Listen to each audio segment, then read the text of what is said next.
What's going on? Born for Sports. Salute to New York Knicks Nation. And if you're new to the channel, make sure you hit that subscribe button to Born for Sports.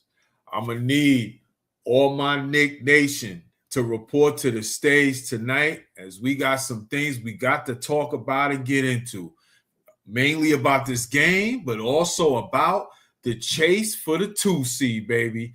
And it was a real good win tonight. So I'm going to ask Knicks Nation to report to the stage and make sure you hit that like button so we can let the algorithm know we in the building. And folks, it was a heck of a game tonight. It sure was, y'all. The New York Knicks, as it's all about the chase. It's all about the chase for the 2 seed, baby. This is what it's all about right now as we come down the stretch.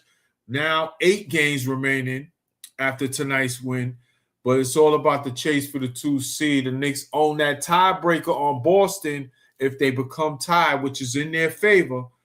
But with today's win, the Knicks, as they beat the Pelicans 121-116 for their 7th straight win, are now percentage points ahead of the Boston Celtics because they have more dubs right now. And again, as I mentioned, if they end up tied at the end of the season, y'all, that 2 seed is at the Garden, at the Mecca, baby. So yeah, we're gonna talk about it tonight as well as this win. But before we get into it tonight, y'all, I got to bring in my people. I got to bring in a couple of gentlemen who always chop it up and show love when they have a moment or two. And my guy, first off, Escar Man Cave, salute. Man Cave in the building, baby. What's going on tonight, brother? Salute. You already know what it is. It's all about that 2 seed, the race for the 2 seed, man. So, hey, I mean, it was a roller coaster win, but hey, man, you know, the Knicks going to take you through highs and lows and stuff like that, man. We call them the cardiac Knicks, you know what I'm saying? So, hey, it's going to be like that, man. That's how it's going to be. But we got it done. Yes, sir. Yes, sir. We did. We sure did, man. And I'm going to bring another gentleman to the stage who, you know, I'm glad he checked in tonight, man. My guy, Danny, in the building. Salute, Danny. What's goody with you tonight, brother? Orange and blue skies, baby. I love it. Orange and blue skies. What's going on, baby? It's good to be here. Oh, man. It's feeling good. I'm feeling good. Man, K, what up, baby? What's up, bro? What's up? What's good? All right. Yeah. I'm feeling real good, y'all. I'm feeling real good about the Knicks right now. They, you know, it ain't always gonna be pretty, but it's gritty as CP the franchise. We'll take it. We'll take it. We'll take them all because it's that time of the year where it don't matter how you win, you win. That's all that matters. We would prefer it be a less blood pressure rich kind of game. Yeah, real. But hey, it's the Knicks. What are you gonna expect, right? But it is what it is. Let's check in with the chat real quick. Oh, my guy, Cliff in the building, checking in. Salute, Cliff. I know you're happy about that dub tonight, baby. We getting closer to that 2 seed, man. We got some business to take care of with 8 games left, but we are getting closer, my brother. We are getting closer to getting what we need, yo. For real. Mr. All Out Bliss, Pat is checking in. He said, in the place to be, time to tighten things up before the start of the playoffs. Oh, yeah, no doubt about it. No doubt about it. This is what it is, man. We got to try to find these dubs best way we can and get ready for the playoffs, man, and try to get healthy. And we got some news, speaking of health, because we're going to get into it all tonight. But speaking of health, I want to run something by you guys. I'm glad y'all here. Especially my guy Danny, who is a Deuce supporter. Yes. Shannon missed his 3rd straight game. So we know that the reports are saying that the injury isn't too serious, fellas. So I'm glad they're taking their time with him. Knicks got enough depth. They can take a few games with him. Yeah. But to my surprise, y'all, Deuce is ramping up earlier than expected. I mean, I heard after that hernia surgery, I thought he was going to be out for the season. Yeah, they were talking about possibly a season ender and possibly, optimistically could be ready sometime during a playoff run. Well, it looks like I'm seeing videos. He's ramping up. He's working out before games, and it looks like he might be close to returning faster than we thought. What are your thoughts on that, man? He's pulling a Jason Tatum over here. That's what he's doing. That's what he's doing. That's what he's doing. No, but I love it, man. I love it. I've been a Deuce fan forever, man. He's great off the bench for us. I mean, if he comes back quicker than we expected, and great, so be it, man.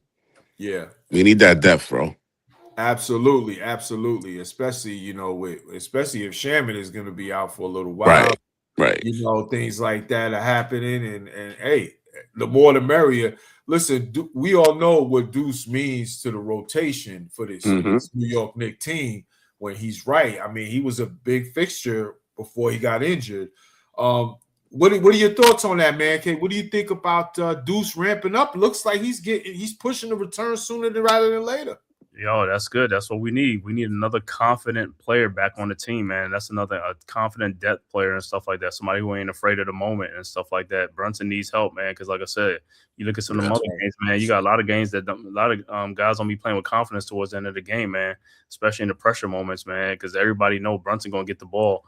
And, he got to give it to somebody else to make them big shots, man. And, Mikal be getting a lot of big shots. Don't be making those big shots. You know what I'm saying? Well, Deuce is going to be knocking them things down. So, hey, that's another added bonus for us and stuff like that, man. So, another ball handler, somebody like that, you're going to need that, man. Another guy that could get his own shots and do things for, set up other people and stuff like that. So, that's hey, I'm waiting for him to come back.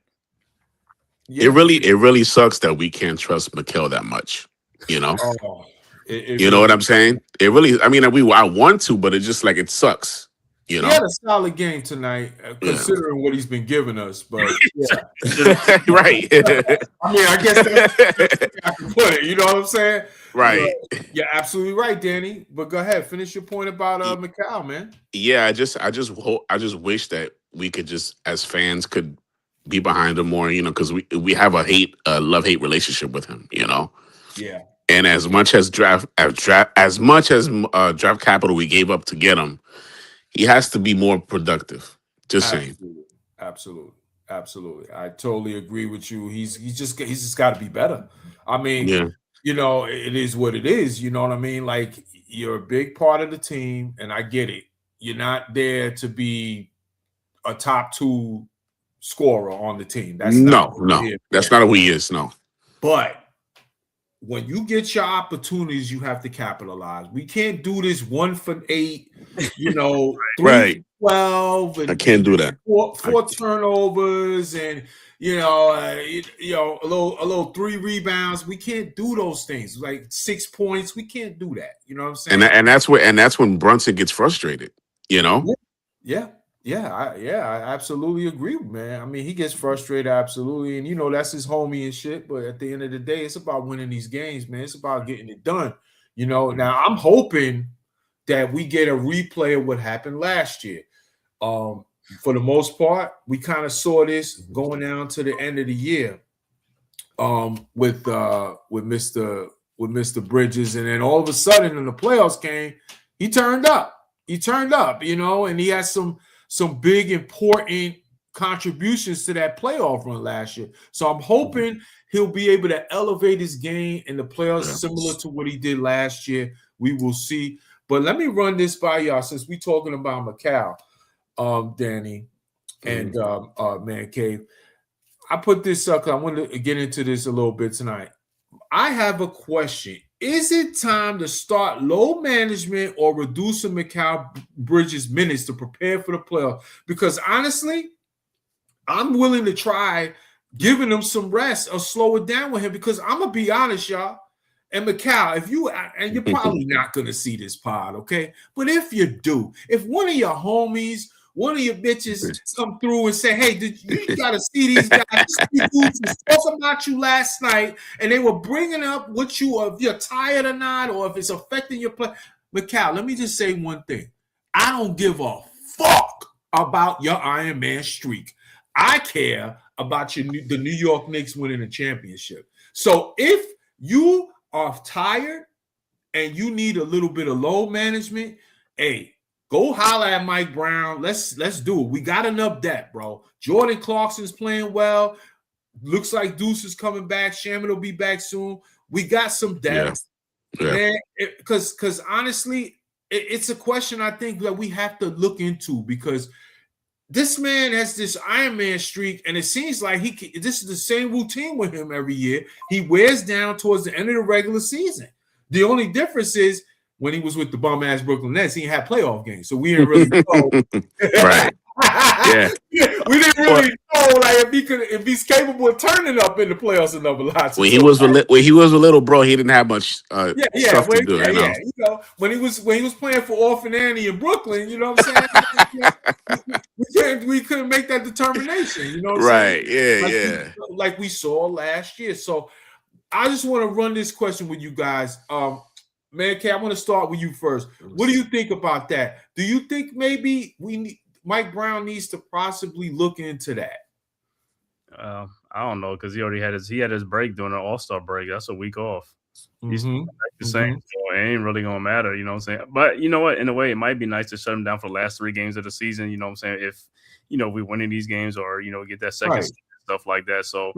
So we'll see what happens in the playoff. But I just think he's just the same player. I mean, he's a low energy guy, so it's not gonna make him a high energy player. You know what I'm saying? So different if he's a high energy. You can see he's like, oh yeah, he's slowing down, but he looks like the same whether he's playing or not playing. You know what I'm saying? It's the same mentality that you see him in the game, man. He's just hot dog it out there on the court, man. That's the only thing. That's part of the reason that I'd be pissing me off is just like, bro, you should be running like a gazelle out there, as skinny as you are. Right. Yeah. Like a robot or something like that. And he just jogs and just, I don't know, man. Just some silly turnovers tonight. He's trying to do these cross court passes. And I'm just like, when he's getting like in a little bit of trouble by the baseline, I'm just like, bro, like, and I'm starting to think maybe it's starting to get into his head the way, his numbers have been going lately. Maybe he's trying to do too much. I don't know what it is, but I'm like, bro, chill out, yo. Don't throw the ball up in the air like that. Right. Or you notice that whenever there's a turnover on a pass with the ball movement, he's out of position and the ball go the other way. Shit like that. Or, or he ain't looking and the ball hit him in the back of the head. Like stupid shit like that. So it's like it could be very frustrating, but I'm hoping he'll turn up in the playoffs. Danny, what are your thoughts about this? Do you think maybe possibly we need to like look into that? Maybe what Man Cave said, hey, maybe give him the last few games once. Yeah, that's what I agree with. That's what I would agree with. Yeah, like the last few games is already decided. Then I would just say if everything's wrapped up, just give him a rest, But I honestly think he wouldn't want that, I think he wants to keep playing the minutes he's playing. You know what I'm saying? He just wants to get, all these games under his belt and get ready for the playoffs. I think this, as long as he keeps playing, I think he's gonna light the fire under his ass. Mike Brown is gonna keep playing him. Hopefully, he keeps on going the way he was last year. But yeah, I agree with Mankey. Like I said, if we wrap it up and the last 3 games they decide to rest him, then so be it. Keep him fresh. Right. And hey, and I'm gonna have a problem with that if he's just thinking about a stupid streak. Because I'm gonna be honest. That's what I think he's thinking about. Exactly. I don't care about that shit. Like, does anyone even remember any basketball player playing every single game in the streak in this era? And I'm talking about this era. You know what I mean? Like, hasn't crossed my mind. No. No one cares, bro. So No. I understand as a player, you're gonna have athletes, you're gonna have pride. I get that. I respect that. But the ultimate goal is the ultimate goal. We're trying to win a championship here. And if you're tired at the end of the season and your play is being affected, which for the most part has been like this for almost the whole month, fam, you need to go sit or bring the minutes down, because I could care less about that stupid streak. Ain't nobody 20 years from now going to remember, well, hey, I got a stat for you guys. Remember Mikal Bridges? He played 7 straight years without losing a game. Like, no one's going to give a shit. Nobody. Like, he ain't Cal Ripken. He ain't Cal Ripken. Yeah, this ain't. Yeah, right. Exactly. No, you took the words right out of my mouth. That's a perfect combo. That's a perfect what you call analogy with Kyle Ripken. Right, because no one can. No one's going to be comparing that to Cal Ripken's streak, the greatness of that streak in the marathon of 162. Ain't nobody going to be comparing that to Eli Manning before his Ironman streak. No one's going to care. Nobody cares, Macau. Take a seat. Take a seat and rest, bro, when the time is right. So I just thought I would bring that up tonight because it's been on my mind the last couple of weeks. I'm just like, man, is this dude like tired or something? Like what is going on? Because his inconsistencies are just driving me mad. You know what I mean? And I'm gonna say this. I mean, Eli Manning's Ironman streak cost his coach's job, but Mikel ain't gonna cost Mike Brown his job if he cancels. Talk about it. Ain't no one gonna give a damn. Man, Kev, you can say ain't nobody gonna give a damn. Ain't nobody gonna give a damn about that damn streak. Shit, Mike Brown. Let them fire him, Mike Brown, because of that. Man, it'll be all hell to pay in the papers every day, man. Let's go to the chat real quick, see their thoughts.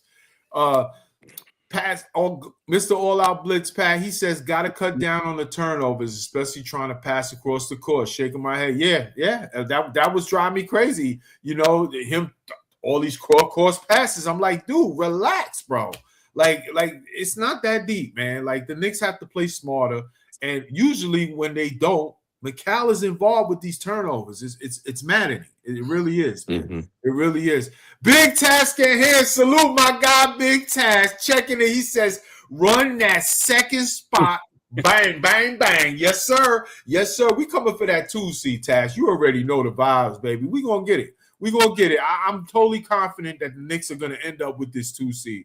And we're going to talk about that in a moment of when this could get some breathing room could actually possibly happen. But this was a big win tonight for that. And Knicks just can't get tripped up. They have a very favorable schedule, you know, the rest of the way, these last 8 games. I think the 2 most difficult games I would say will be next week against, I think they got to go to Houston and Oklahoma City. Those are the 2 tough games. That's going to be tough, yeah. Going to be tough. But you know what? Oklahoma City, what do they have to play for? They may be resting dudes. Charlotte's playing a lot better now. What you say, bro? Charlotte's playing a lot better now, too. And Atlanta. Those 2 teams are playing a lot better. Charlotte's walking back up. They gotten their shit together. They were on a skid for a little while. You're right about that. But I think I'm confident the Knicks can take care of them. You know what I'm saying? I think they can take care of them. But yeah, I'm not trying to like, you know, say, oh, you know, it's easy in the bag or whatever. No, you got to go out there and play. But I'll just say, like, if I had to rank the most difficult games remaining, those 2 road games in Oklahoma City and Houston, you know, you would have to think, hey, the Knicks, it'll be a lot to ask to win both. You know, if you can give me 1-1, I'll be happy with that. I'll be happy with that. Yeah, I'll take that. You know, whatever way it comes, I'll take that. You know, and plus we owe Oklahoma City a little bit after that game. We should have won that game. We lost to them. That was a great game, though. It was just annoying with the refs with the SGA fouls and just. Well, you know how you do. You know how you do. Yeah, and then just costly turnovers at the wrong time. The Knicks just didn't play, smart basketball at the end. But you know, they be a chance for some get back. So let's see what happens on that front. You know what I mean? Yep. All Out Blitz says Brunson is Mr. Clutch, but damn, he was our only option down the stretch for this one. Well, yeah, because, and I'm gonna say this, it's because of the lineups that Mike Brown was running. Like he ran small. He went small for a period of time. He checked Mitch out. Cat was already on the bench. He checked Mitch out, and I get that. And I'm like, okay, put Cat back in. He puts Diawara at the 5. And I'm like, wait a minute, hold on. I mean, what are we doing here? Diawara's not a 5. He's not a 5. No. All right, and I get you want to play a little matchup. You know, you want to tell me in a small lineup, maybe you might want to put him at the 4. You're going to put Diawara at the 5. What are you doing, Mike Brown? Knock it off. I get it. We got to keep Diawara in rotation. But I do not want to see this man playing the 5. Stop it. With Josh Hart at the 4. Like, what are we doing? What are we doing? That I did not like. But then when we checked Cat back in the game, we kind of went, you know how it's going to go. Brunson's going to have the ball in his hands. He's Captain Clutch. You know what I'm saying? It's up to him to make the right decisions with the basketball. And for the most part, he did that tonight as he usually does. You know what I mean? Yep.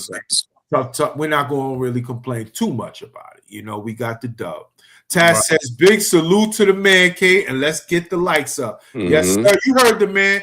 Y'all and y'all see in the chat. Make sure y'all go and subscribe to my homie Man Cave's YouTube channel. Very informative, y'all. Y'all go do that. And yes, like this stream, y'all. If you're coming through, like the stream, y'all. Let the algorithm know we in the bill. Let's chop it up and talk some Knicks basketball, y'all. For sure. For sure. Bridges just is very inconsistent. Always brings the defense, but needs to be a true 3-and-D. Yeah, that's what it is. He's maddening because of his inconsistencies. That's really what it is.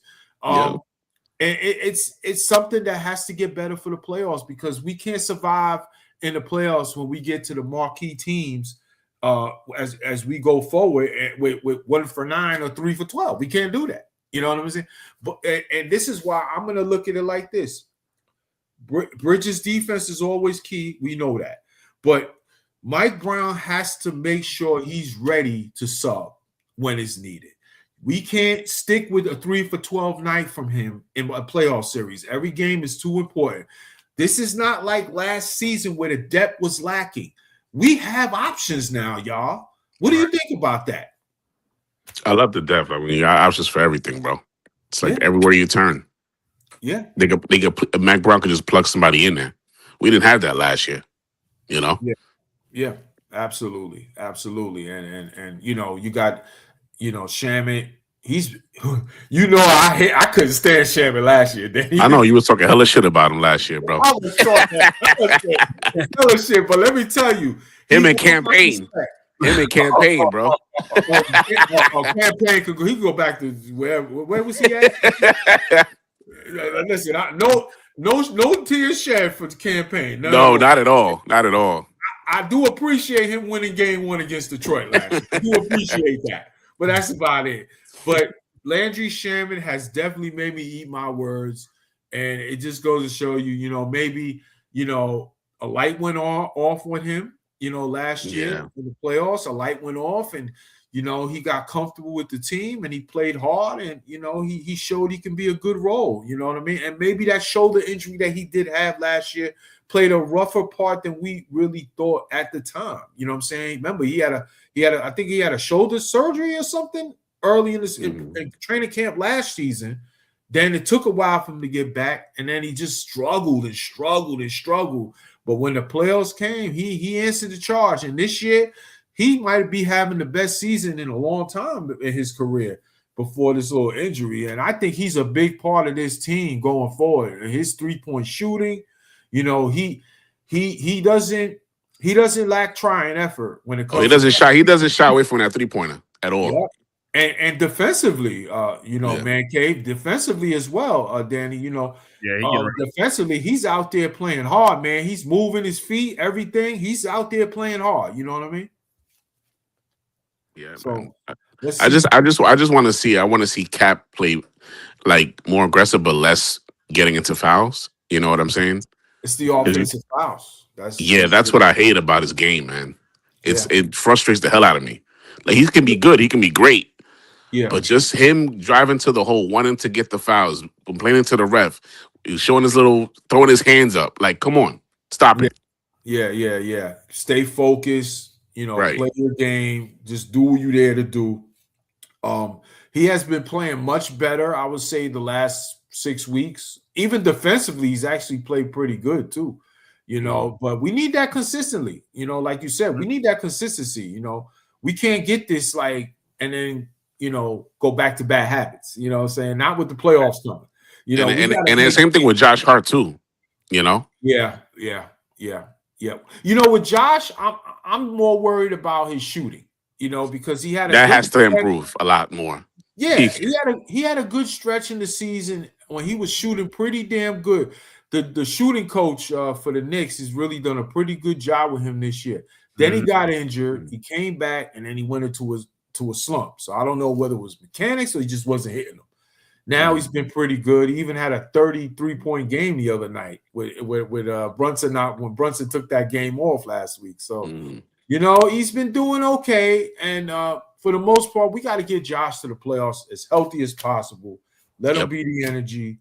and just go from there. You know what I mean? And teams are good when he's on the floor. Teams are going to say, "Hey, you got to beat us." So he's got to be able to hit those shots. Because if not, again, Mike Brown, you're going to have decisions, man. You can't be.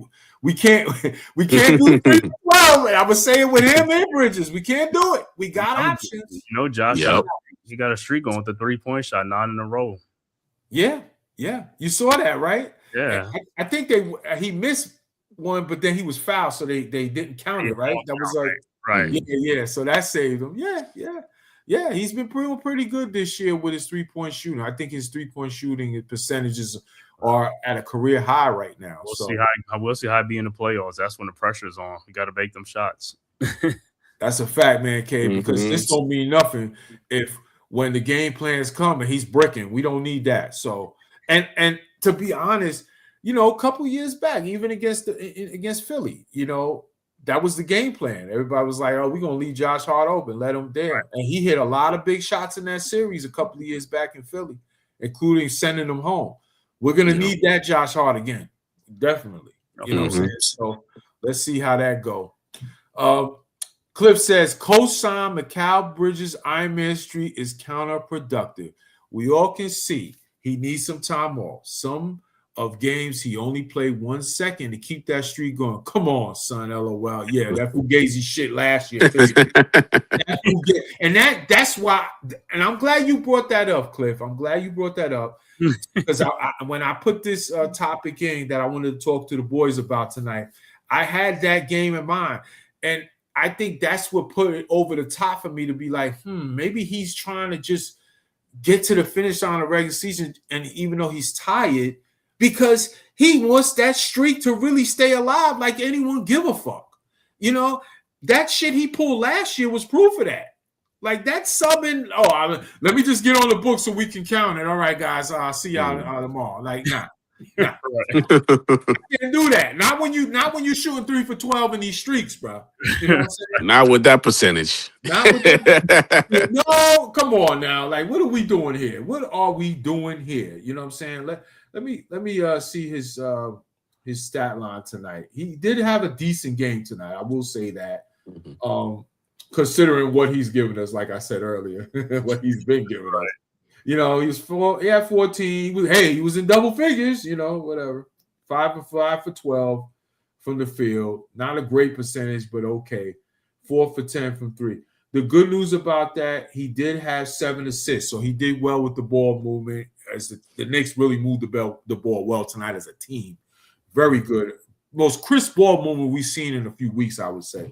But the encouraging thing was he didn't hesitate. He was taking those shots. So, sooner or later, maybe those things will start to fall and we'll steal a game or two in the playoffs when they're falling. You know what I mean? So that was pretty good tonight. That was pretty good.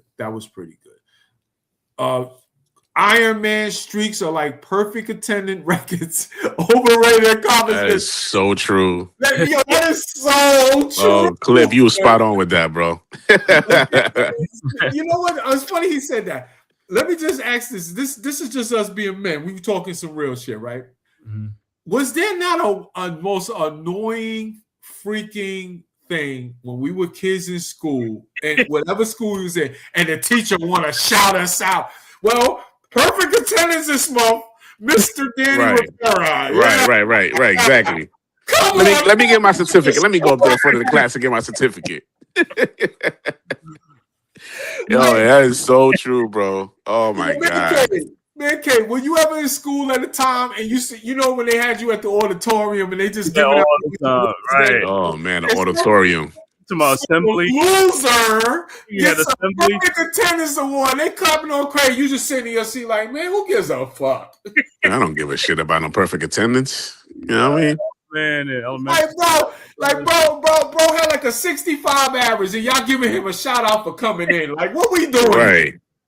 He fell in gym and shit. He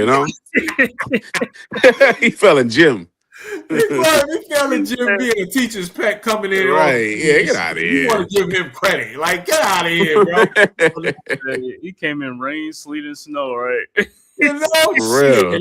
I bet when he got home, he made that decision low key. And probably Mom Dukes and Pop Dukes probably told him, man, you better get your ass to school. I got shit to do. You go ahead.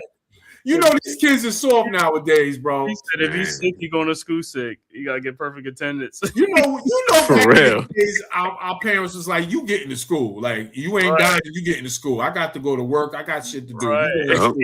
These Exactly. kids now the mayor, I know in the mayor of my town, a little fucking snowfall, like half an inch, they canceling schools. For It's them. crazy how they cancel so much. Yeah. Like, yeah.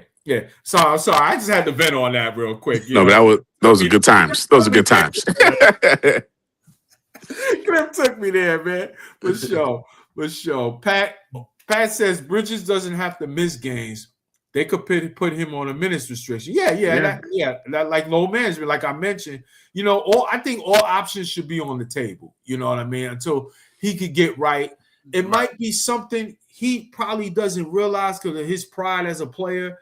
You know, he probably doesn't realize that he actually does need that. You know what I mean? He probably does need that. It could be beneficial to him to have a better finish to his season, especially in the playoffs. So, hey, everything should be out on the table. You know, I just wonder if, you know, Mike Brown wants to do like the whole, I want to be a player's coach instead of doing what the player needs. That's what I would wonder on that. That's why I mentioned it, because you just never know. You just never know. Nobody remembers AC Green for his streak. They remember, bro. Green, wow. Cliff. Yo, Cliff, you were so right, and I did that. All the years that I fucking watched fucking sports football, I forgot AC Green with his nappy, grayish. With his low flat top. Yeah. Yeah, it's with like Rock. Yeah, with the gray ring. You know, with the gray ring. This man had the longest streak. Come on, who cares? Nobody cares. Like, they remember off the court, though. They remember off the court. Yeah, for sure, man. Like, that is such a good point, man. That is such a good point. Like, who cares about AC? But all the players on that Laker dynasty, does anyone give a fuck or even remember that AC Green had that record? Anyone. Oh my God, bro. They probably remember Kurt Rambis was a Laker before they remember that damn streak. Get out of here, bro. Shamet gained confidence when the team got forced to widen the rotation and proved he will drive the cup as well as knock down shots behind the arc. Yeah, you know, Shamet, like you said, Pat, you know, Shamet, he gained confidence, and I think the fact that he had what he had done in the playoffs, he knows the guys here, and he fits Mike Brown's system well. It allowed him to play more confident, and now you're seeing a better version that I ever see from Landry Shamet. I don't even think Landry Shamet looked this good in Phoenix. You know what I'm saying? So, hey, shout out to Landry Shamet, man. I was wrong, bro. You got it, bro. You got it. He's I was definitely wrong. coming up clutch for us. Yeah, for sure. But let's chop it up, man. Let's talk about this game, man. As we were talking a lot of 2 seed and other things. It's the Knicks. They won 121-116 for their 7th straight win. But I tell you, it wasn't an easy game. And this game was a back and forth game. You know, give New Orleans Pelicans some credit, man. Again, of course, you know, they're one of the worst 3-point shooting teams in the league, but when they played us, they started to hit their threes. Right. And, you know, so of course they did. You know, they hit their threes. They played well tonight. You know, them being up to play at the Garden probably has something to do with it as well. But the Knicks outlasted them, got the job done, and I'm gonna be honest. I got my player of the game, and I was gonna give it to Cat before the fourth quarter takeover by Brunson, but I gave it to Brunson. I settled with Brunson. 32 points, 7 assists, 15 points in the fourth quarter, and we needed all of it. Okay. And his 99th career 30-point game as a Knick, that is something. That's unbelievable. I didn't know that. That is wow. 99th career 30-point game. What are your thoughts on that of Jalen Brunson's performance tonight, man cave? Man, just like what's the Danny said, man, in that fourth quarter, man, it's just like third quarter, even like what's that, the second quarter we lost a 12-point lead. I'm like, Alvarado's other guy came is like, once Brunson go out the game, is like nobody can step up and make shots, or everybody act like they don't know how to play basketball no more. Exactly. You know, I thought Alvarado was just like I don't know, he didn't have it tonight. I don't know what he was doing when he came in the game, and I don't know. He was a little low. He was a little lost. Yeah, I don't know what happened. GTA. That's still my guy though. I love GTA. Of course, I love GTA. Yeah. I ain't mad at him. He had an off game. You know, maybe he just tried a little too hard against his old squad. Fears was cooking him though. I ain't even gonna front. Fears was kind of cooking Alvarado in that first half when he was in the game. Man, I was just disappointed in Alvarado. This is the one game that you should have went off against your old team. Everybody that plays their old team, it's like you can't have a donut against your old team, and then people look at the games like, "Yep, that's why we traded him." He's like, "See, don't make it." They're gonna look back at it. Yep. Yeah, it's like you can't do that. You gotta circle that on your calendar, man. You gotta go all out. You should have had like a 25-point game against like you had against the Sixers. This is the type of game to have against your former team, man. You should have went at them dudes. And I just felt like he was just walking the ball up too, like Brunson. It's like, bro, you're a speed point guard. Get in there and push that tempo, man, and take it down to the basket. Mm-hmm. That's what I love about Alvarado's game, that he speeds up the ball up the court. Like I love it. But tonight he wasn't doing that at all. And he guards 94 feet too. That's what I love. Yeah. We didn't see that tonight. We didn't see that. I don't know what was going on with him tonight. It's a good point though. That's a good point though, man. K, you would think, hey, man, your old squad, you want to show them like, hey, you shouldn't have traded me. I'm happy where you sent me, but you still shouldn't have traded me. So I'm gonna show out and show you what you're missing. But hey, he didn't play great tonight at all. He did not play well tonight. So hopefully he'll bounce back going forward. I know his ex-teammates, they cool with him. They're going to have a lot to say in his DMs tonight. They're probably going to say, they probably say, I don't even remember you playing tonight. You know they going to do You was on the court? I didn't see you. Right. Did you You know they're going to do it. Of course. Especially Fizz, probably he's cool with that kid Fizz. He's going to be like, I was cooking you, bro. What happened? Shit like that. Yeah. Hey, listen. Not a good game for him, but yeah, I absolutely agree with you, man. I don't know what happened tonight. He should have been better. Should have been pushing the ball up the court more. But I just thought that Brunson had his game. He had a game tonight, and he stepped up in the first half. Like I said, I was going to give it to Cat, Danny, but the captain, Clutch. Yep, he came up big. Yeah, what do you think about that stat, man? 99 career. That just stands out to me, bro. I didn't know that stat until you posted it. Yeah, that is unbelievable, man. That is amazing. That's incredible, bro. Seriously, and you think about the list he's on, man. I think he's like second or third all time. Listen, bro, it's coming up time. We got to pay the man. We got to pay the man soon. You know that. Yeah, and that's behind Ewing too. You know what I'm saying? And think about it, this is a point guard, an undersized point guard by NBA standards. Yeah. Putting up these numbers is tremendous to me. I mean, that right there tells you the kind of special Captain Clutch player he is, man. And like you said, time is ticking. This is why we got to get this championship. We got to get this championship within this year, next year. Okay, time is ticking, bro. Starting to close because once it's time to pay up, the Knicks have to pay up. I mean, he took that discount to build this team to be formidable.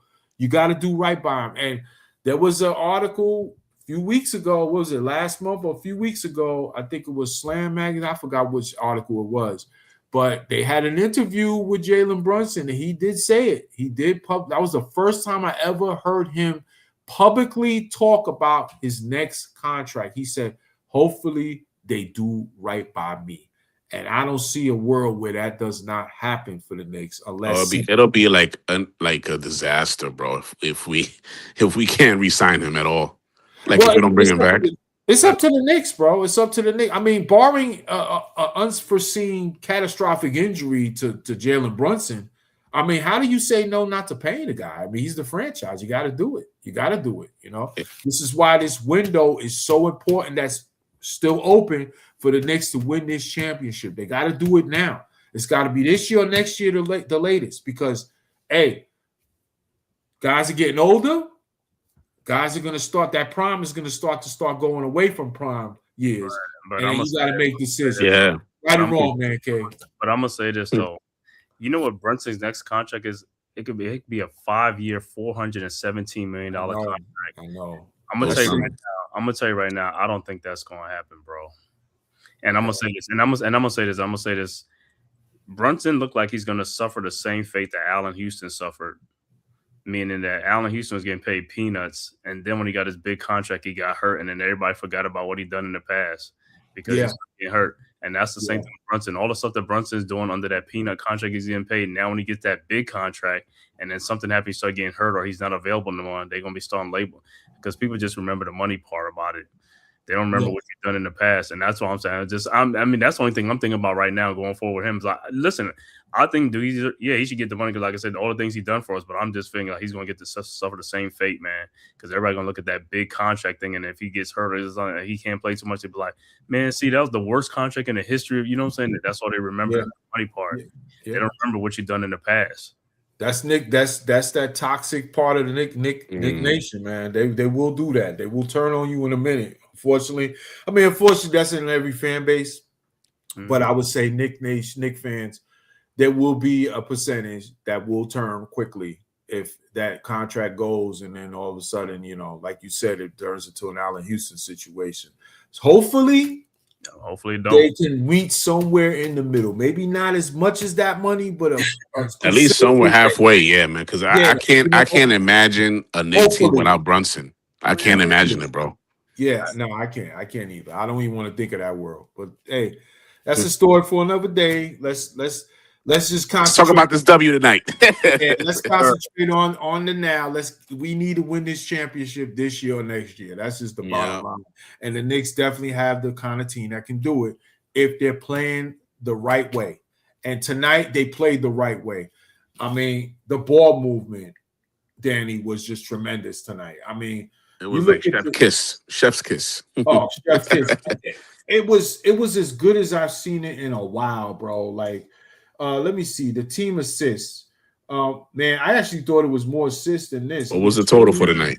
29 as a team. I thought it was been like around that 35 range, but 29 as a team. But just tremendous ball movement. Everyone sharing the ball. Just it was crisp. It was as good as it's gonna be for a game like that. And I just loved it, man. And if the Knicks can play like that regularly, especially in playoff time, they're going to be a tough offensive team to beat, man. They're going to be tough. When everybody's involved, it's a better Knicks team. It's just not. I don't want a one-sided Brunson team. It's not going to get us W's all the time. No, it can't be. No, I agree, bro. I agree totally with you. This cannot be a situation where it's Brunson taking 40 shots. No, they're not going to win. They're not going to do that in the playoffs against teams that are not even you can't do that against the West Coast team, especially. Yeah, I mean, you can't do that against Detroit. You can't even do that against them. You know what I mean? What will you go ahead, man, Cave? Let me know your point. What they're going to run into problem is because in the playoff it's almost more like a half court, and that's where the Knicks fall into problem because then they get into a stagnant, slow paced offense. And it goes back to Brunson pounding the ball and people watching because the Knicks, for some reason, the players don't move, they don't cut, they don't do nothing. They just stand there and watch them, and it's just like I said, the Knicks. The only way the Knicks they got to pick up the tempo. They got to play faster. If they play faster, it'll be all much better. But they go back to that half court thing. It's going to be a disaster, man. And that's where Alvarado comes in. Yeah, definitely. And Alvarado can definitely help with that. Especially feeding Cat when they're playing different lineups out there when they have to take Brunson off the floor. Something that I want to see continue to grow with that. But I totally agree. The half-court game in the playoffs is something that has given the Knicks issues offensively in the past, where they get into no one's moving. And what's funny? What's ironic about the whole moving around part, like you mentioned, the guy that moves around and cuts the best is Mikal Bridges when they're doing that. But you know what he does? He takes the ball and dribbles around the rim and does a fadeaway. You know, like it kills me every time. Kills me every time. Oh man, back out 30 feet. Yeah, little jump back fadeaway. Yeah, it's insane, bro. Fucking guy. Oh man, it's insane when he does that shit. When he put that lineup in with Diawara and all that stuff, that was like, you know, that's the best time to use that though, because you want to see different lineups or something like in the playoffs in case something happens, the players get injured or something like that, just to see, because you'd be like, we ain't never used this line before, but then if you did it in the regular season, you can at least say it's like, okay, we could have a little baseline. So I'm all good about him experimenting right now before the playoffs, because like I said, anything can happen in the playoffs, foul troubles, injuries, and stuff like that. You want these guys to at least see they can play like that. You know what I'm saying? All right. For pressure moments. Mm-hmm. Okay, fair enough. You know what? Fair enough. Let that be a break glass in case of an emergency lineup. I hate that small lineup, bro. I hate it, bro. I hate it. But as you said, it's still good to get experience just in case, God forbid, if that ever came to it. So I get that part of it. You know, that's coaching. That's being strategic. But let's hope we don't have to go there. You know, your boy play small ball. Tom Thibodeau never played small ball. He went the traditional lineup with the center. You know what I'm saying? Compared to like other teams are going to small ball lineups, and we just stay traditional. So right. Tibbs' idea of a small lineup was to play OG at the 4. You know, which was like, what are we doing? Like, he's just not a 4. He just wasn't. You know what I mean? And I think in certain matchups, I like him at the 4. Like, I liked him. It could work sometimes. Yeah, guys like Siakam. Like, I like that. You know what I mean? When it comes to those kind of lineups, because of the way Indiana plays. But you can't do it against everybody. You just can't. Especially if you're gonna have Josh Hart and Bridges in the same lineup, and they are wild, inconsistent shooters from the outside like that. You're playing with fire. You just are. You just are. There'll be times where you could get away with that when they are hitting their shots, but not something that you're going to lean on all the time. So I think it's very matchup dependent. If I might, so it is what it is. But but my unsung hero tonight is, I got to give it to him, man. And I'll tell you, Jordan Clarkson. This guy. You know what, guys? Danny, me and Kay, we've been chopping it up lately. We actually talked a little bit about Jordan Clarkson. I want to hear your point as well, Danny. But man, I gotta give a shout out to Jordan Clarkson, man. This man was in the doghouse for a lot of time this season, where he was out the rotation, just sitting on the bench. There was even trade talks. Even thinking there was rumors they might even look to move him at the deadline. He didn't want to leave. He said, I came here to play. He likes it here. He likes it here. He knows that this is a championship caliber team, and he's confident in his ability. If given the chance, he can help win games. And for him to be playing this well right now, since coming into the games and getting back in his rotation, with Deuce's injury, even now with Shamet banged up, with things that have been going on. Salute to Jordan Clarkson, man. This man has got to be in this rotation in the playoffs. I'm sorry. Even when dudes get back. Figure it out. Figure it out, Mike Brown. Don't forget about this man. Even if it's not a lot of minutes, he needs to see time on the floor during the game. He has to. He is. I mean, we know what Jordan Clarkson about. When he's right, he's a bucket. He's on fire, yeah. He's a bucket.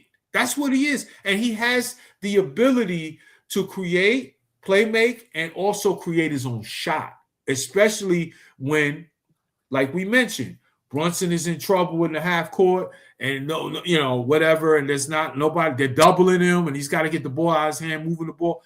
Jordan Clarkson can make shots all over the court.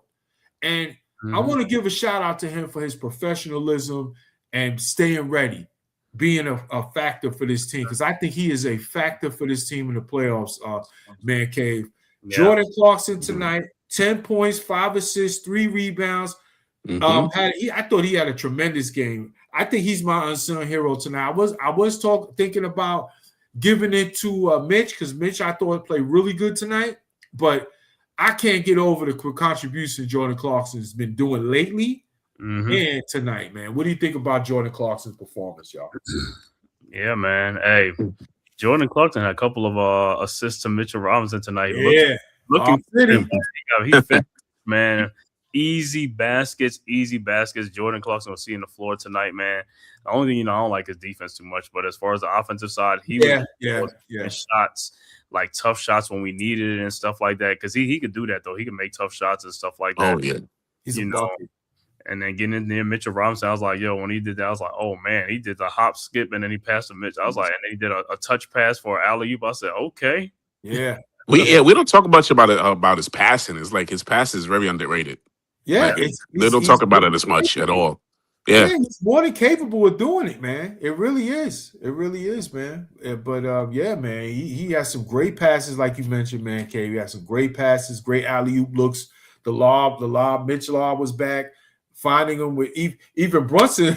It looked like Brunson said, wait a minute. Oh, so this is what we do? All right, I better start doing that too. Here you go. Like, yeah, I like that. It was almost infectious the way they were getting Mitch involved. He goes to the basket.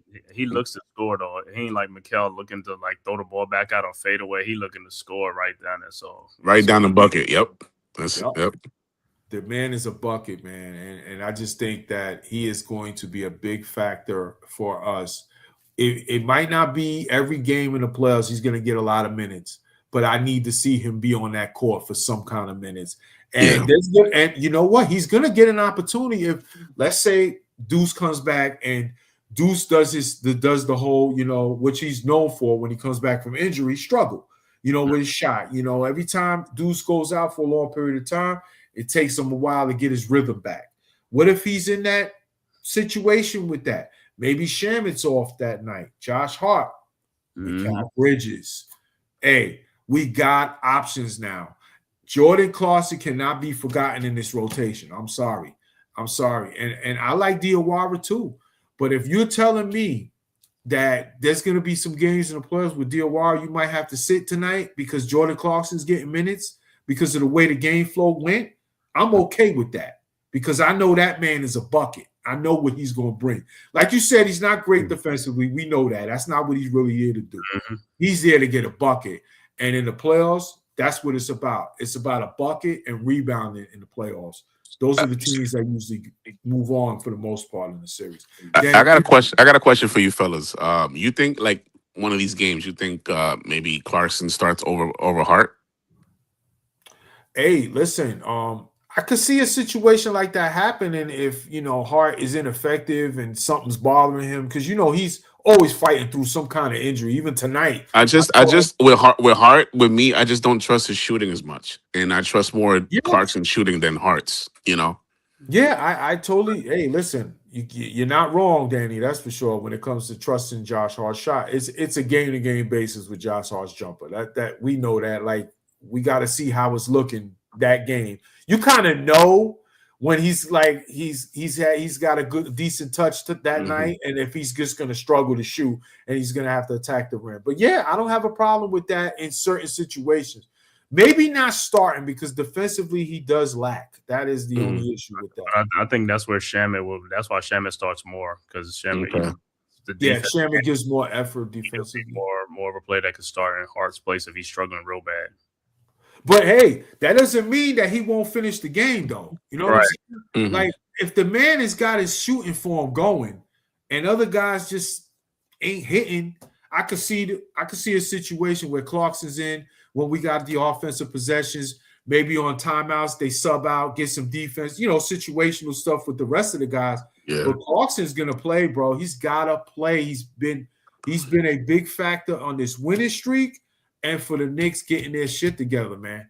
He's really been a shot in the arm for this team, man. I really want him in this rotation. If I do not see him in this rotation, it's a travesty. I'm sorry. It is. Right. It is. Yeah. It is. And that's a red flag for Mike Brown for me. You know what I'm saying? He has to, like you said, he has to figure it out. He has to. Yeah. Absolutely. Especially if McCall is going 3 for 12, bro. What are you doing? Oh, forget it. Yeah, jeez. Oh my God. If McCall's going 3 for 12 and we ain't his plus minus is like under the equator, like what are we supposed to do? You know what I'm saying? Like you have an option to go to, you go to it. And I can't deal with that. I can't do a whole campaign getting minutes over Kolick thing again. I can't do that. I can't do another playoff. Those were some great times, bro. This year would be this year's playoffs. Man. Mikal Bridges, man. Clarkson sitting there with the C Crip with the Crip Walker braids, yeah, sitting on the bench like that. I love it, man. Coach. Like, what are we doing, Coach? I can't do that, bro. Not this year. Not this year. I know all of us fans want to see Clarkson get more time. He has to. Yeah, definitely for sure. Definitely for sure, man. And let's hope that something Mike Brown knows that he's got to do and sticks to the plan with that. But you know who I feel bad for is Kolick, man. Kolick. I know, because he really didn't do anything wrong. It's just everybody's playing wherever we got. Just you know, it's just I just feel bad for the kid. Everybody just can't play. That's what it is. Everybody just can't play. You know what I mean? And you know, once Jose Alvarado got traded here, his shit was doomed. Yeah, Kolick was doomed. I was like, the writing was on the wall that the Knicks were more comfortable with going with a veteran who can, he's better than Kolick defensively. Kolick gives effort, but he's not better defensively than Alvarado.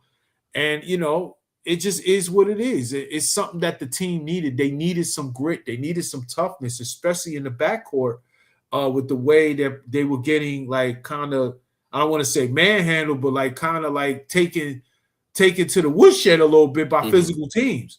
So we needed some grit. We needed that. You know what I mean? So I get why they made the trade, and I don't have a problem with Alvarado. I just think, and it's nothing that Kolick did. It's just not, you can't play everybody. That's all. And I'm sure if there'll be a time that maybe they might have to go to Kolick in the playoffs. What if Alvarado has a game like he had tonight and in the playoffs, right? For instance, like we mentioned, right. What if he had a game like this in the playoffs, right? Which could happen, it could happen, right? Brunson's in foul trouble or something, and hey, Kolick, you got to be ready. You got to be ready. And was that not fun to see the other day when he went to the G League and dropped 45 that night, and then he came in to the game late in garbage time, and he basically had a 53-point game in two different days. The games that was fun. It goes to show you that he's capable. So he's still developing. He's still developing in the G League and stuff. Him and Pacome Dadier. Yeah, man. Oh, that's another one. Yeah. What does Dadier do well, y'all? Can you tell me what does he do? He don't do nothing well right now. I mean, shoot 3-point shots, but I mean he's doing good in the G League. But like I said, with him, he has it's hit or miss for him. It's hit or miss. He has to get his intensity up. That's the thing with him. He got to get his motor going and stuff like that. Because he's 6'9", man. He could be. That bothers me. That bothers me, man. It really does. But you know what I noticed on the Knicks team, they don't have that player like a Jimmy Butler or a Kobe Bryant being in these dudes' ear. We got guys on the team, but they really don't get into those guys like that, or challenge guys. And I think that's one of the things is you need players like that on your team. Right. And that's part of the reason why, what's that? Andrew Wiggins and Towns was Butler had to leave because he saw the talent in those two young guys and they just wasn't taking it serious enough, and he was getting on them and stuff like that. Oh, right. Yep. I remember that. Yep. Mm-hmm. Yeah. Well, listen, man. I mean, I need to see something from Dadier soon because honestly, he's looking like a bust right now. I'm being honest. Don't say the B word yet. Don't say the B word yet. I don't want to, but I see Tyler Kolick coming again. I see Tyler Kolick putting numbers up. You know what I'm saying? I see Diawara, 50th pick overall in this past draft from France. He put Diawara's balling. He's balling. He's putting in work. You know what I'm saying? Even Huck Porty with schizophrenia, all over the place, but at least you could see okay, he gives effort. He's a body, he just needs to get it, as far as being basketball smart on the court. But you see, he gives effort. You see, he can be a rebounder. With Dottie, I just look at him, I'm just I'm waiting and I'm waiting. I'm just bro. What? I just think the Knicks. What is it with you? I know you're supposed to be at least to shoot, but I just think he probably, if he's a better, he'd probably be much better on a better team because on another team, because the Knicks stacked at his position with OG and Mikal. That's what I said. The Knicks really didn't need both of them. They need one of them. You don't need both of them. I mean, you need more OG than Mikal and stuff like that. You know, because like I said, what Mikal gets, you can get from a lot of other players. I mean, I don't see really nothing too much special about Mikal. You know what I'm saying? Like I said, he make $30-40 million close. I was like, you can get that from Najee Marshall from the Mavericks, or Dylan Brooks. You know what I'm saying? He's a more high octane player. You know what I'm saying? It's like I won't miss Mikal. Ain't nobody gonna be in the play of like, oh, we lost because we ain't have Mikal Bridges. Now, if you can Mitchell Robinson, they're gonna be like, well, you didn't have Mitchell Robinson, so that's why we lost. But they ain't gonna say we ain't have Mikal, so we were gonna win that series if Mikal was playing. I don't even see them saying that stuff. I feel that. I think Mikal's like ilk of player is around that Najee Marshall type of player, I guess, or whatever. I mean, he's like a third, fourth string. Like he's never been a guy that, even when he was with Phoenix, that you're like, okay, we're gonna build our team around this guy or one of our guys. Like the Nets were dumb enough to think they were supposed to do that. You know what I mean? When they realized that, because they said, we getting Mikal Bridges for Kevin Durant. Yeah, let's go, baby. We're gonna build it around him. Shit, he looked like Kevin Durant. He looked like all of that. They made that mistake. You know what I'm saying? I think the Knicks knew what they were getting into. It's always going to go back to the package trade of the picks. That's really why people. That's what comes down to every time. Yeah, every time. That's really what people are going to say, the stuff they say, because it's like, okay, you gave up all those picks, so you're expecting consistency. And then you know what? When you do that, it's not unfair to ask for consistency. That's all it is. I think if we've got a consistent 15-point to 17-point a game from Mikal Bridges, nobody will really complain as much as we do now. You know what I'm saying? But we don't get that. You know what I'm saying? We get too many peaks and valleys with him. We get a little 15, 17 a game, and then the next 3 games be like 6 points, 8 points. It's like, okay. Messing up my parlay and shit.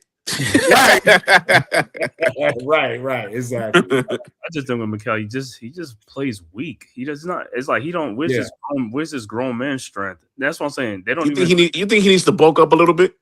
Yeah, but he doesn't be in the gym. That's the problem. He's been in the league like 7 years. He doesn't want to work out. That's what I'm saying. You can't. You know what I'm saying? It's like that's all he's saying with these guys. It's like Mikal has been the same size and he just hasn't gotten stronger. Like that's what I'm saying. You could have like a freshman come in like a one and done and play stronger than Mikal. You know what I'm saying? I don't seem to understand how a 19-year-old can be much stronger than you. He plays weak. Right. Offensively, he is a finesse player. That's the way he plays. He wants to play fadeaway jumpers. He wants to run the floor, get layups on the break, but he shies away from contact. I would say he probably has the least amount of free throws on the starting lineup the last 2 years. That's just his game. He's a finesse player. Defensively, he will mix it up. That I don't have an issue with too much. Even if he gets beat, it's not about effort. He'll fight. But he won't take as much bumps as you need. No, but that's what I'm saying, because he gets bullied. He's not a strong player on defense. He gets bullied. If they start bullying him, he's out of it. He gives effort, is my point. You know, he gives effort. You can't help. If he's not stronger than the other guy, it is what it is. But he's a wiry dude. He ain't built like let's be honest. He's not going to get bigger than what he is. Like, how old is he now? Bigger in a minute. That's who he is. Like, you know, like he's not like you said, like he's not like you said about the comparison. He's not a 19, 20-year-old kid where you're like, okay, he could still fill out his body if he worked, you know. This is the kind of dude he going to be. And let's just call it what it is. To be honest, I think this is his last year as a Knick anyway. I think they're going to move him in the offseason. So it's a moot point. Let's just hope we can get a damn ring out of him and he get about his. So we ain't got to talk about this. Let's hope. You never know. Ring. Yeah, well, listen, it is. but what happens if he helps us get a championship, man? People might not want him to go. Then it's all good. It's all good. Water under the bridge then at that point. That's a fact. Yeah. That's a fact. But hey, man, that's gonna do it for tonight, y'all. You know, Knicks got the dub. The next game will be against the Hornets at Charlotte Thursday. Not an easy game. They're playing a little better. They're playing a little better. Absolutely. They listen. The Hornets were playing a long period of time of good basketball during the season. They went through a little skid. They kind of fell out of the 6 seed, around that whatever it was 6-7 seed, and they fell back. So they're in that play-in 6 seed kind of group. What's going on right now? But the Charlotte Hornets are a good team. They're a good young team. They play hard. They play fearless as well. They play like a squad that's like, yo, hey, this is house money. They ain't expect us to even be here right now. Let's go out and play hard and have some fun. So the Knicks better be on their P's and Q's. This team runs. They're a young team as well, so they're gonna have to be on point and make their shots, because if not, they can get run out the gym. They can. Charlotte is that kind of a team, especially in their building. So Knicks are gonna have to be ready, and I think they will be.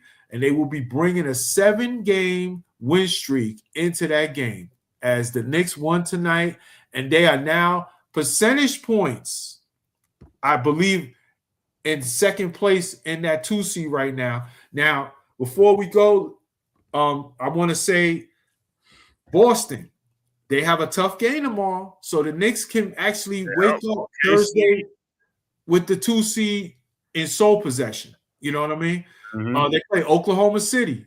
Is that game in Oklahoma City too? I think it is, right? And it's in Boston. Oh, it's in Boston? Okay. All right. It's in Boston. Fair enough.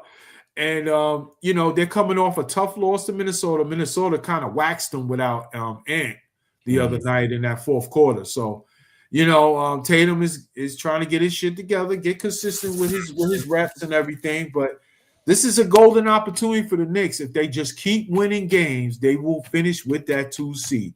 They got to have the mentality of, let's just win. Win your games and everything will work itself out.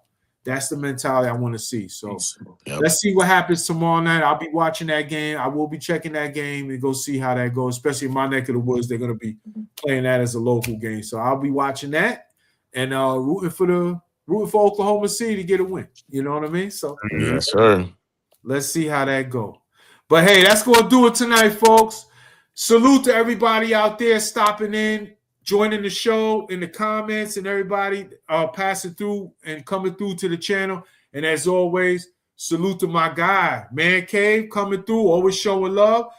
And always my guy, Danny, coming through, showing love as well. Before we wrap it up, I want some final thoughts from you guys about tonight and what we're doing going forward for this 2 seed. Danny, you can start first, brother. Yeah, I mean, like you said it all earlier, man. We just got to keep on winning, baby. Get that 2 seed, keep playing the way we playing. Gritty Knicks basketball. That's the way I want it. Gritty Knicks basketball. Yes, that's sir. What's gonna win us games. Yes, hey, Mikel, please, no bullshit games anymore, right, sir? You heard the man, Mikel. You heard him. Man Cave, your final thoughts for tonight? Hey, man, let the good times keep rolling, man. Like I said, within the next two days, Knicks can have a 2-game lead. If Boston lose tomorrow and the Knicks win against Charlotte, that's a 2-game lead over the Celtics, man. So, ooh, baby, 2 games is man. And then we do play the Celtics at least one time, I think, towards the end of the season. I think another week or week and a half. So yeah, third last game of the year. Yep. At the Garden, too. That's when we're really going to put the nail in the coffin. We could put the nail in the coffin then, man. But like I said, let the Knicks keep rolling. 7, let's make it 8 in a row until we meet OKC. And then, hey, take care of business there, too, man. 1 game at a time. Yeah, man. That's a fact. Well said, fellas. Well said.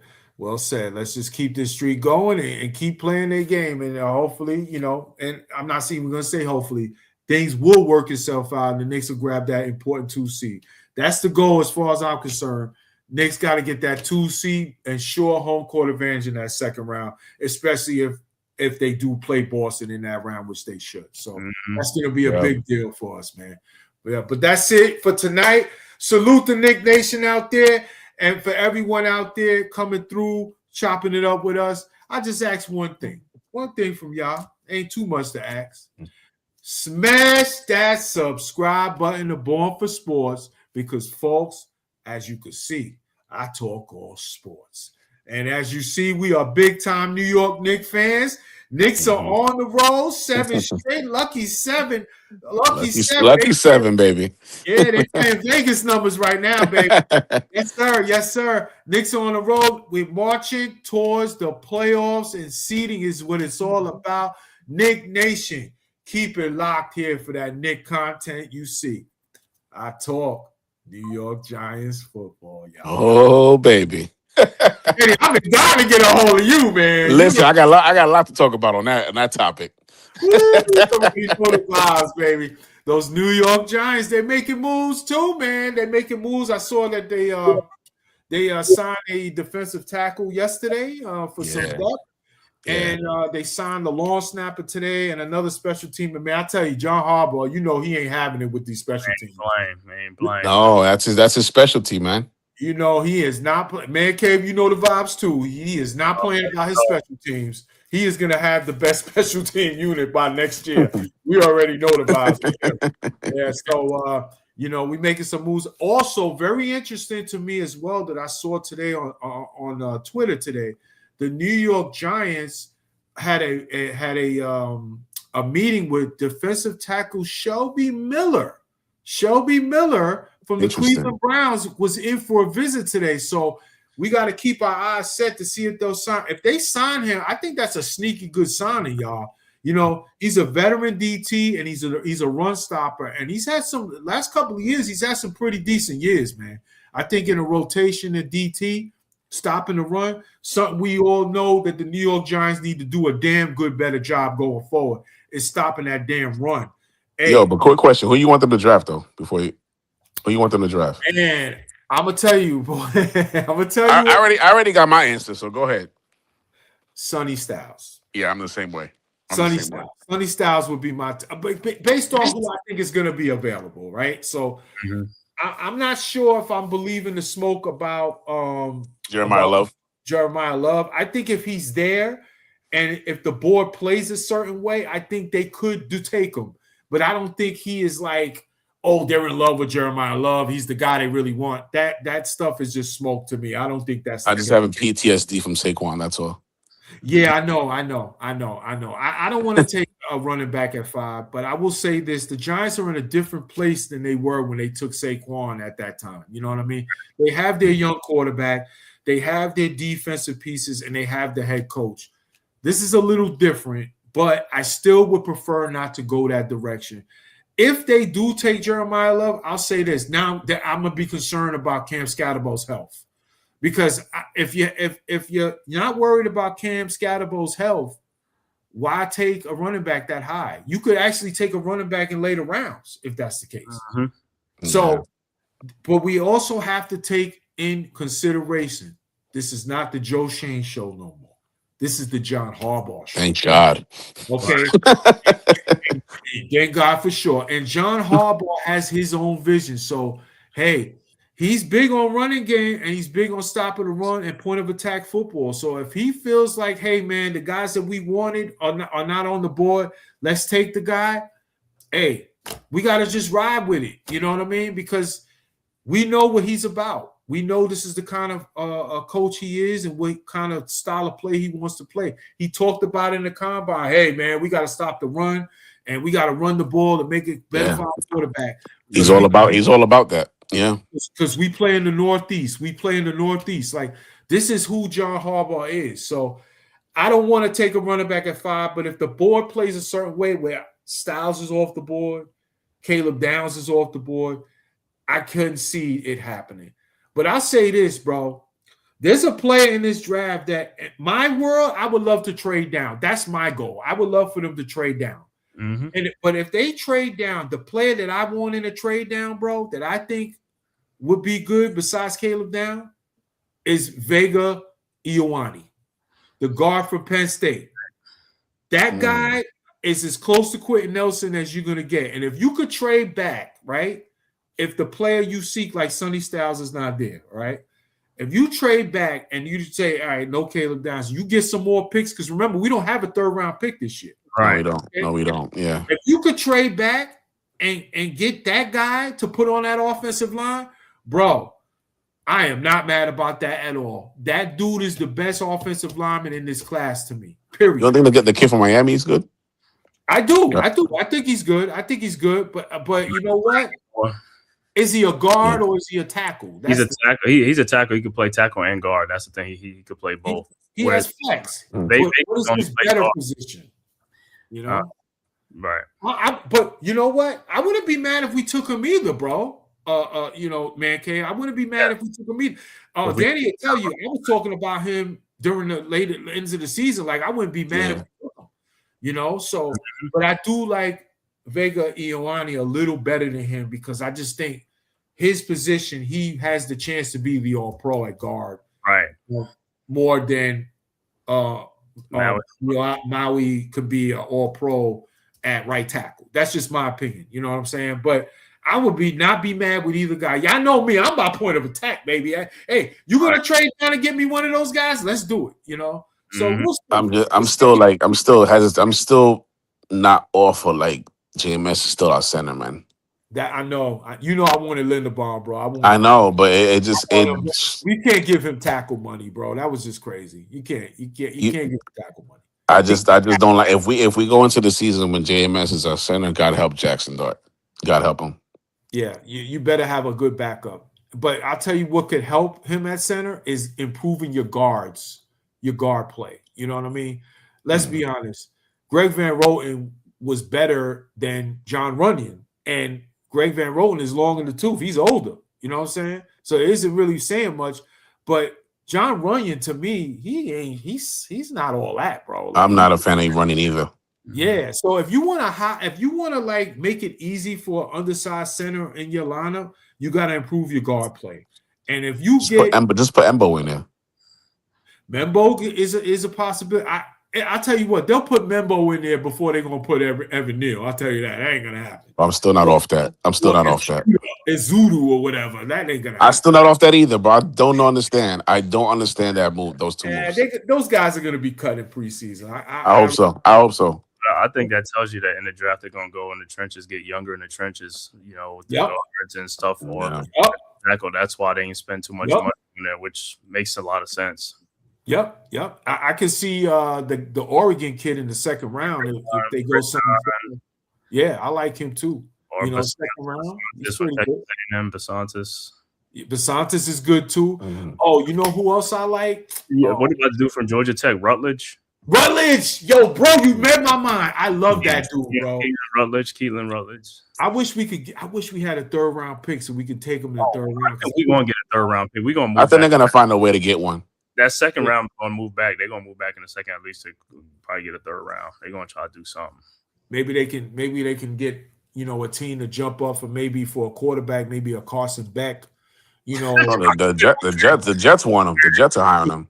You know, in round 2, because there's a lot of talk that Drew Aller and Carson Beck, they're getting a little attention. Yeah, I mean, we had 37. Yeah, they could trade back. We could trade back. Yeah, maybe somebody might say, hey, let's jump up, try to grab something. You know, you never know. You know what I'm saying? I mean, it's a long shot, but you know what? You never know. You know, it always takes one team. So maybe a little move back action, but we need to get an extra pick. So, hey, I'm all for that, man. We need a guard in this draft, no doubt about it. We got to get on the trenches too. We got to get on the trenches, man. I'll tell you another name before we wrap this up. Another name that I'm paying attention to because he got hurt. They said he was injured in the combine. But, man, if we get a hold of this dude, bro, the DT from Florida why am I forgetting his name? Caleb Banks, bro. That dude is a monster. He's a unit, right? He's a unit. He's a refrigerator. He's a unit. He's a unit. Yes, that dude is a big, like, you cannot. Dexter Lawrence 2.0? Oh, man, bro. He is a monster, bro. Like, he was. I got to see him. I'm not familiar with him. I got to go see him. There's a couple other dudes who Citrus and Big Citrus from Cincinnati. Copeland is another dude they've been talking about. Copeland. Yep. Oh, what's the other DT? You know, but he's probably not gonna make it to round 2. Ohio State, McDonald, I believe his name is. Yeah, Caden McDonald. Yeah, he's nice too, but I think he might get taken first round. Too. Yeah. I will if he drops in the second round. I think the Giants got to really they got to run to the podium and get that guy. He's another guy. You imagine getting Sonny Styles and that guy in round 2 to put on this defense. I'm just like, if we get Sonny Styles, bro, with him and Carter, man. Yeah, bro. This defense is gonna look really good. And then you got Edmonds back there in the middle with Sonny Styles. How you gonna throw in the middle of the field by those 6'5"? That is gonna be crazy. Bro, that's all I'm wondering is like, because we have never fought. That's why I want Sonny Styles so bad, bro. Titans used to give us so much problems. If you can get them guys and get rid of that problem, that'd be the first time in a long time. I used to want Carnell Tate a lot before back in back when you started talking about the drafts and stuff. I wanted Carnell Tate a lot, but now as it's progressing, I think Sonny Styles is growing on me. I think Sonny Styles is the best pick we could make, honestly. Yeah. I really do, just because he just fits with what we need, and he's so talented. Like, he can be a Fred Warner type of player for this defense. When was the last time that our Giants have had linebackers like him and Edmonds back there? But Edmonds gonna be a sneaky. That guy is gonna be good. But you gotta realize Tennessee is right before us, and Salah is. No, it's killing me, bro. I think they're gonna grab Jeremiah Love. No, if they take Sonny Styles, that's Salah doing it right, because that's what he loves middle linebackers. So they pick right before us at number 4, the Titans, and I could see that happening. I see them getting Jeremiah Love just for Cam Ward. Or they could take a pass rusher. They could also go pass rusher. Maybe. What's that? David Bailey, yeah, from Texas Tech. I can see that. Reese, if Arvell falls, if the Jets just taking them. Yeah, but you know what? They're the Jets. You can't. They're gonna fuck it up. They're gonna fuck it up somewhere way or another. Yeah. So what if they fall in love with Bailey? They take him at 2, right? And then Reese falls down the board, and now it pushes people down. I could see it happen. I could see them go, or maybe they like Ruben Bain. You never know. Ruben Bain's a guy that, okay, the measurables with his arms, but the production is hard to argue. You know what I'm saying? So you never know. You never know. I think it's going to be real fun. I think it's going to be real fun in the draft. I can't wait, man. It's going to be real interesting. But if I have to say, Sonny Styles would be my pick. That's the guy that I want the most right now if I'm not trading down. My top option is to trade down because I want picks. Not too far down, but trade down. You know what I mean? And, and we grab one of those maybe Mansour Delaney, maybe on a trade down. I wouldn't be mad taking him in a trade down, depending how far you go down and who's on the board. Or Caleb Downs. Caleb Downs might very well be there. The only thing is, if we don't take Jeremiah Love, if he's there, you know who's going to get him. The Commanders. They're gonna take him. Okay. So if we get Sonny Styles, I don't give a shit if they get Jeremiah Love. We just got to stop the run. All I care about is stopping the run. I don't care. That's what I care about. Exactly. You feel me, Danny? If we got Sonny Styles, I don't care if they got Eric Dickerson back there. No, stopping the run is what I'm saying. Man, Cave said it correctly right there. Yeah. You know what I'm saying? Like, don't take Maui at 5 and then let Jeremiah Love go there. You know what I'm saying? Go to 7. Yeah. Nothing like that. You know what I mean? That's all I ask. Don't do nothing like that. You know what I'm saying? You either take Sonny Styles or you take Caleb Downs. To me, those are the 2 guys that you got to seriously consider. They both going trade down. They both going trade down. Yeah, that's my whole thing. That's my whole thing. You know we could trade Cave out for a second and the third. What do you think? I don't think his market is 2nd, 3rd right now. Maybe in the draft we might get somebody desperate that'll say, you know what, here, take the 3rd round pick. Maybe. Or by the trade deadline, then teams will give us a second for the next year's draft. You know what I'm saying? Yeah. I think it's valuable more during the season because I don't think we should take no fish heads and rice right now. Just keep them. Yeah, just keep them. Just keep them. Just keep them there. Yeah, all right. Just keep them. If you don't get the deal that makes sense, if you don't get the deal that makes sense right now, you could say, you know what, we got a 3rd round or pick, or maybe even better than that. God willing. Hey, we can't justify it. We're not going to give it for you for a 4th, 5th round pick. No, that's not. Right. That's not a smart business. You know what I'm saying? You wait till the trade deadline, and you know what? Ideal world, the Giants are contending for a playoff spot, so you don't even think about making that trade. You just say hell with it.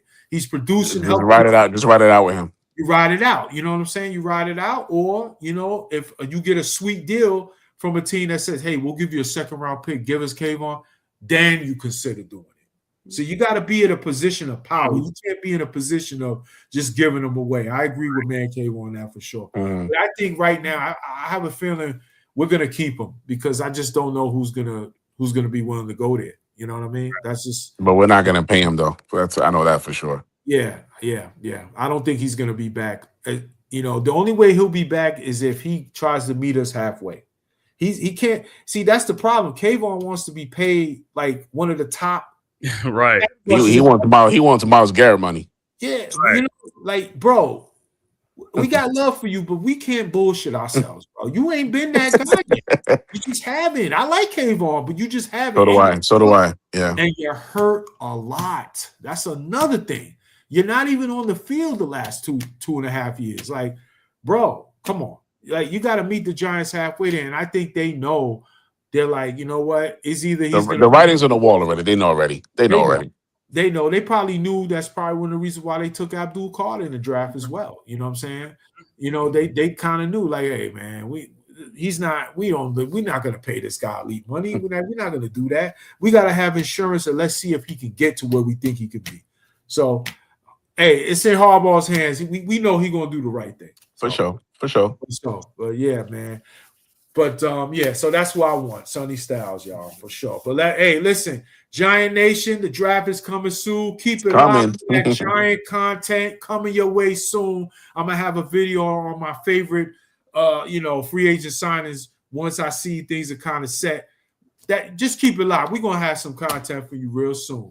Mm-hmm. Hey, we talk baseball here as well, especially New York Met baseball. But tomorrow the Yankees are opening up, baby. Tomorrow, baby. We got 2 Yankees right now in the booth right now. Yes, I know y'all excited about. What do you think, man? What do you think about your Yankees, man? Real quick. Becky, go ahead. You go first, bro. I just like I said, I just want the Yankees to have a much better season than last season. I mean, it's a little disappointment and stuff like that. I know Garrett Cole was out for the season last year, man. So hopefully he comes back better and strong, better this year for us and stuff like that. Because pitching was our biggest problem.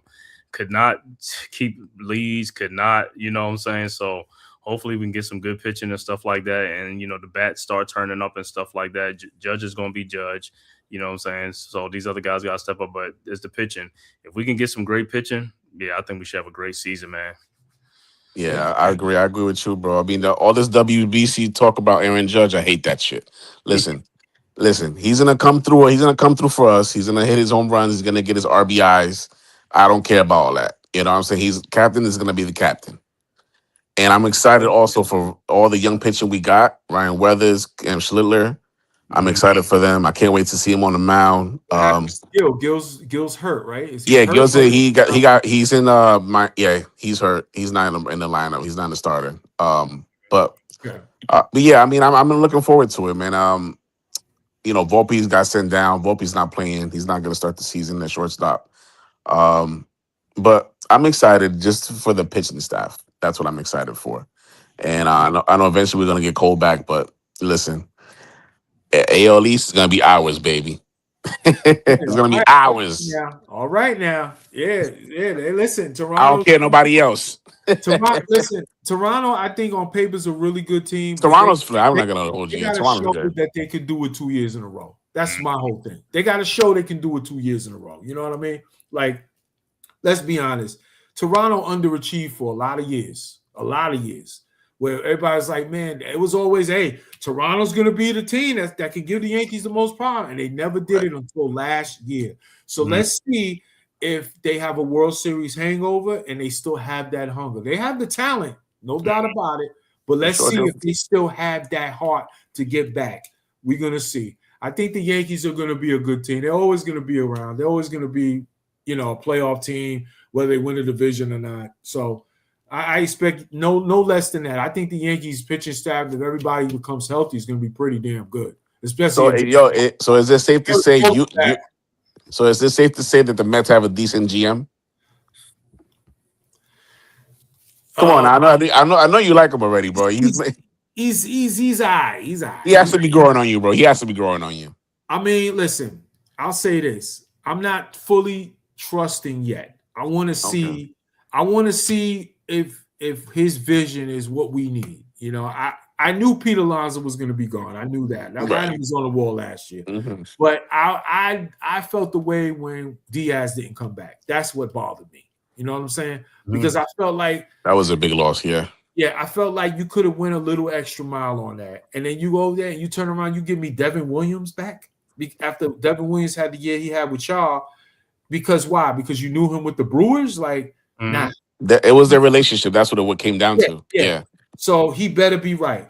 I do like the pivot that he did once free agency started going. I love Bo Bichette. I love getting that move. I think he's a clutch hitter. Very, very talented player, and he's also going to be motivated as well because I want to see if he can do this in New York because we all know players come to New York, sometimes they fold. They freeze up, yeah. Yeah, with all that pressure. So, hey, if it doesn't work out, hey, either you opt out and you just move on or whatever. So we'll see how that goes. But I love the addition of Bo Bichette to protect Juan Soto and Lindor because he's a clutch hitter. Polanco's a clutch hitter as well. I think the wild card in the lineup is Louis Robert, the center fielder. Because if we can get a sneaky pickup, man. Yeah, that was a good pickup, bro. Like if we can get him, Duke could hit. He can hit, and we know he can go get him in center field. He can go get him. He's a Gold Glove caliber. His problem is staying healthy. If we can keep him healthy, give me 20 homers and 80 RBIs, and give me a really good defensive center field. I think that's a win for the Mets. Honestly, I do. Because Tyrone Taylor, he's a good center fielder, but he can't hit a lick. That's his problem. You know what I mean? Brandon Nimmo, he can't field. He got no arm. He throws like somebody's grandma. That was his problem. He's a one-dimensional hitter, and he's starting to go the other way. Solid hitter still, but he's going the other way. The age is coming, yeah. Simeon also is another guy. If we can get a solid year, I'm not expecting MVP caliber, but if we can get a solid year from Marcus Simeon, because we already know he plays a good second base, man, I tell you, the Mets might have actually a deeper lineup than they did last year. You know what I mean? So we'll see. It's a lot of question marks, so I'm just going to wait and see. I will say this, the starting rotation I think is pretty good on paper, considering what we had last year. We had dudes that couldn't go 3 innings last year. That's why we couldn't hold on to a playoff spot. Dudes 3 innings and couldn't get out the 4th inning. But now we got Peralta, who's a good pitcher. I'm not saying he's an ace, but I think he's at least. I think he will be an ace. I think he will be. Yeah, well, listen, he's going to have to be this year, especially if he wants to get paid. But I think the one that's the real diamond in that rotation is Nolan McLean. That kid is that kid is that kid can play. They keep him healthy, he could be a rookie of the year candidate this year. So we'll see. We'll see how that go. But hey, baseball season's back, y'all. It all starts tomorrow. So salute the Yankee fans out there and Met Nation as well. And like I said, we talk about it all, for we talk about the Yankees, talk about the Jets, we talk about even the bum Brooklyn Nets. We talk about you want to talk about. Yeah, those orphan Andy guys that play in Brooklyn.